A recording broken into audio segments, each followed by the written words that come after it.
feel like secretly I just want to be a booktuber. I know it's well over a month into 2025, but I really want to go over my reading stats from 2024. So my goal this last year was 40 books. And I know there's a lot of controversy in like the booktuber, book YouTube community about setting reading goals. And I think a lot of it surrounds like overconsumption, whether you're actually reading the books. And I think this is largely for people who like read over 100+ books a year. I don't read full time. And when you look at the chart later, you'll see that like some months I read like 5 books and then some months I'll barely finish one. And with that goal in mind, I still managed to pass it and I read 45 books last year. And even though I passed that goal, my goal for 2025 is still only 40 books because I don't want to like pressure myself to have to read more than I already did. And for me, setting a goal is more of like a way to keep myself reading. Since sometimes I'll go days or even weeks and just like kind of forget about the book I was reading, I feel like setting a goal, same with like having streaks in Duolingo, just kind of keeps me on top of it. For me, it's less about quantity and more about making reading a regular part of my life.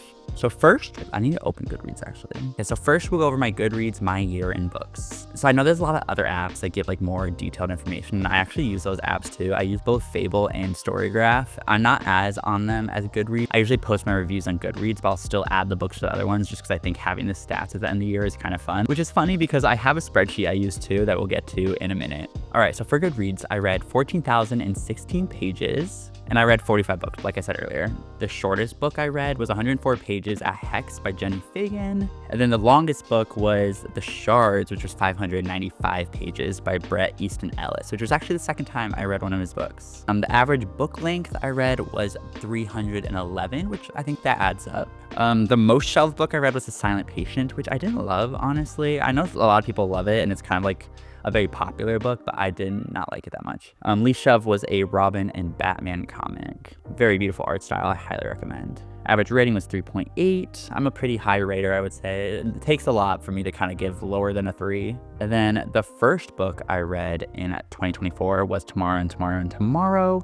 And the last book I read was God Killer by Hannah Keir, which was her debut novel. So yeah, Goodreads, not all that exciting, but I have this spreadsheet. I based off one that with Cindy has that she stole from someone else. I'll have both of them linked in the description below. And I largely changed it because I actually started making this spreadsheet in 2025 and like went back into 2024 and added all the books. So in 2025 will be a lot more detailed than the 2024 one. But yeah, I'm a big stats and like spreadsheet person. I'm a producer and a production coordinator in like my day job. So I love spreadsheets and I just love spreadsheets. So when I found this, I was so excited. And I even showed my sister. She's like, Aidan, you're crazy. And my sister reads way more than me. I just think it's really fun information to have. All right, so the spreadsheet says I actually read less pages. So I read 13,564 pages. And I listened to 8.5 hours, which I think is only like one book. I'm not a big audiobook person. I have ADHD and I struggle to pay attention when I don't have something to like look at. So audiobooks just do not work for me.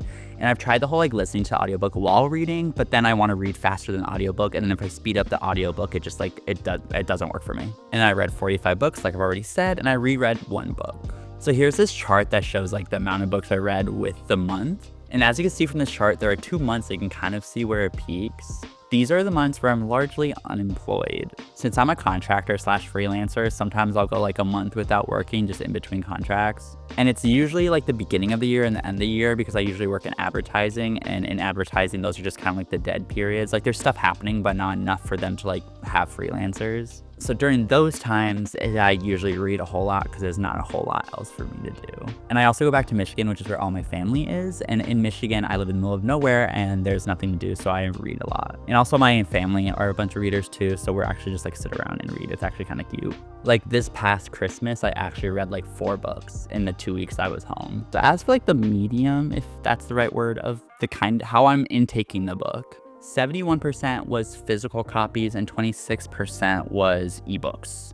So most of the ebooks I read was on my iPad, but then in December, I ended up buying myself a Kindle finally. I was like, let's commit, I'm gonna get a Kindle. So probably this new year, there'll be a whole lot of more ebooks just because I'm a big library person. I love using Libby.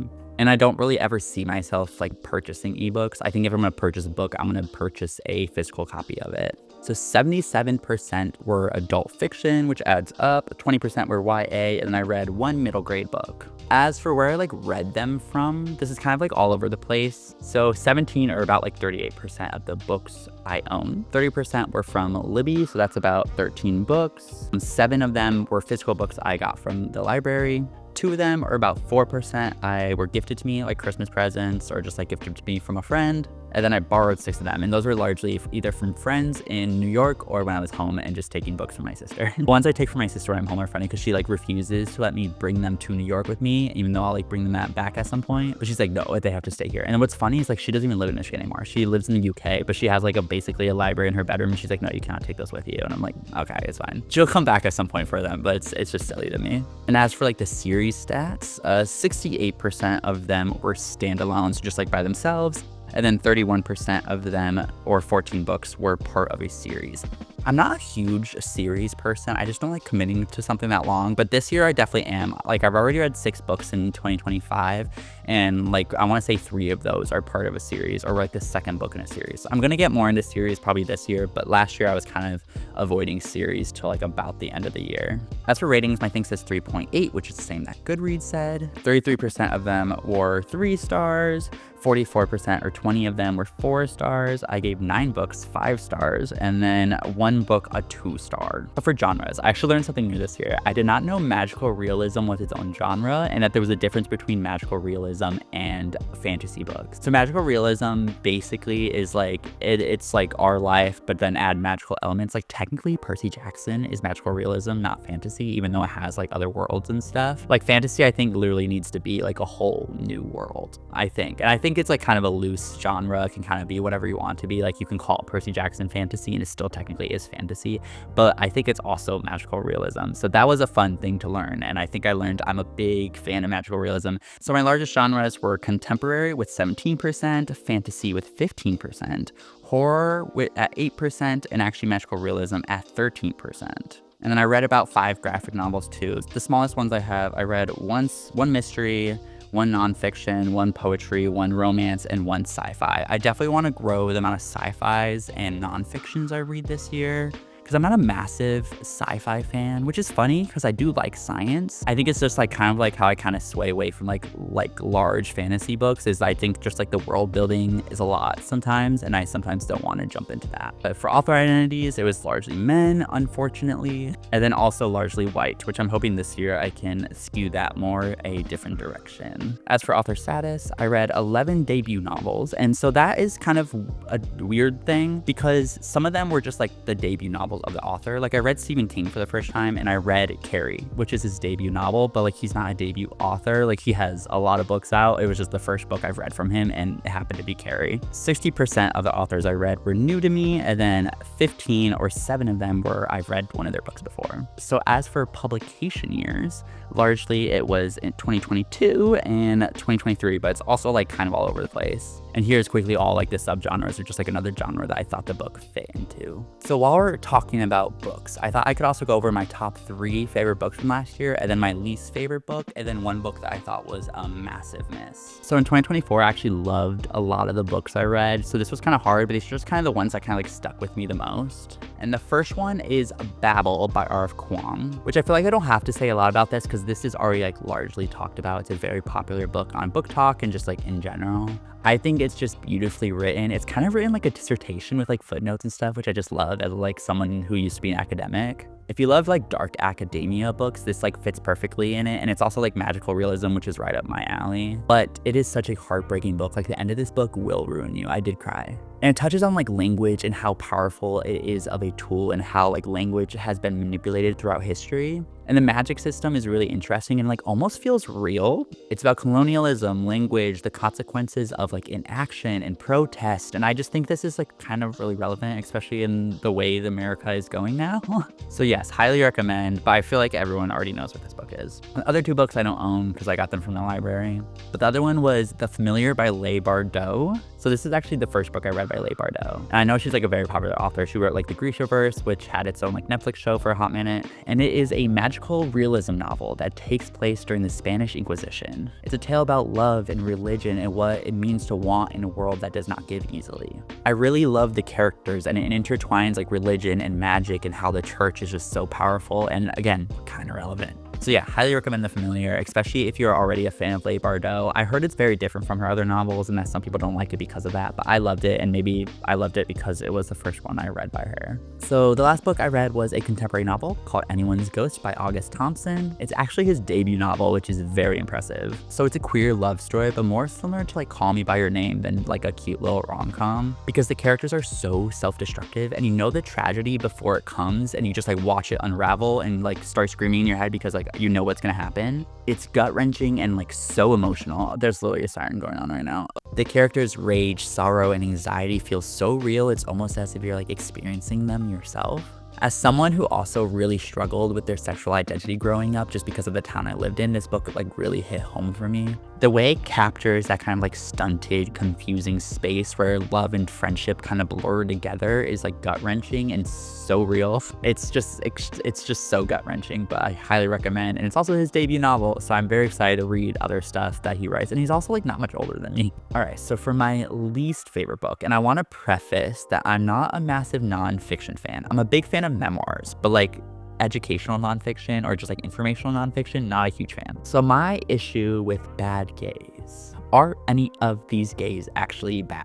I was expecting like conquerors, murderers, thieves, like people who actually did bad things. We were given information about guys who just made like a little bit of questionable decisions or were just kind of like pushing against the societal norms at the time. These people weren't exactly immoral, but were like actually rather progressive. And I know at the time what they were doing was a crime. And I know there's a lot of people now for being gay and queer, it is a crime.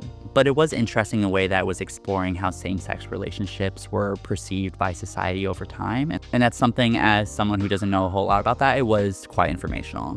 But the book is also written like extremely boringly. Like it's not intriguing or interesting. It doesn't really make you like the characters or the people you're learning about. It kind of read like a student thesis where they were just trying to meet a like word count. It's just like a lot of words just shoved in, even though it's like really well researched. It just was a lot of words. Like it was a lot of like useless words. I'm like, why is that word there? And like some of the information had nothing to do with the actual subject either, and we're not like providing interesting information about the person they were telling us about. It also only has one lesbian and one non-white European, which is a choice because a lot of the progression in queer identity socially is because of Black and trans people. So it feels kind of wrong for them to kind of erase that from this history book about the bad gays, the people who helped push the societal norms of queer culture. I don't know. Didn't sit right with me. Moving on to another queer book that just was kind of a miss for me. So Beyond the Sea by TJ Klune. Again, to preface, I'm a massive TJ Klune fan. I love The House in the Cerulean Sea, and Under the Whispering Door is probably my top 10 favorite books I've ever read. But Somewhere Beyond the Sea just really missed the mark for me. It felt extremely unnecessary and kind of felt like it was a sequel that was just written really fast because the first one did so well, which it